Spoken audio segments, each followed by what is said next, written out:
अस्सलामुअलैकुम। लैलतुल कद्र की रात कैसे इबादत करें? लैलतुल कद्र की रात कौन सी इबादत करें? इबादत का क्या तरीका है? ऐसा तरीका इबादत कि हमें लैलतुल कद्र की रात की फजीलत हासिल हो जाए। कुरान मजीद में अल्लाह रब्बुल आलमीन ने इरशाद फरमाया, लैलतुल कद्र खैरुम मिन अल्फि शहर। ये जो रात है 1000 महीनों से अफजल है। इस रात इबादत करना 1000 महीनों की इबादत करने से अफजल है। इस रात में 1 घंटा इबादत करना 9 साल इबादत करने से अफजल है। इसी तरह इस रात 1 मिनट इबादत करना 55 दिन इबादत करने से अफजल है। यह रात हम कैसे गुजारें? हमें कैसे इबादत करनी चाहिए? हम कैसे इबादत करें कि इस रात की रहमतें और बरकतें हासिल हो जाएं?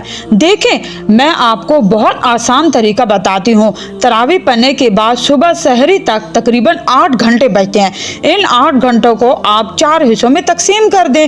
पहले 2 घंटे में आप कुरान मजीद की तिलावत करें। अगले 2 घंटे क़याम करें। क़याम में सलातुत तस्बीह पढ़ लें, सलातुल अवाबीन पढ़ लें, नवाफिल पढ़ लें। अगर आपको सलातुत तस्बीह और सलातुल अवाबीन पढ़ने का तरीका इस पर पहले से वीडियोस मौजूद हैं, आप वो वीडियोस देख सकते हैं। उन वीडियोस का लिंक कमेंट बॉक्स में पिन है। तरावी के बाद हमारे पास 8 घंटे थे, जिनमें पहले 2 घंटे कुरान मजीद की तिलावत की, दूसरे 2 घंटे क़याम किया। अब अगले 2 घंटे आप ज़िक्र अस्कार और तस्बीहात में गुजारें।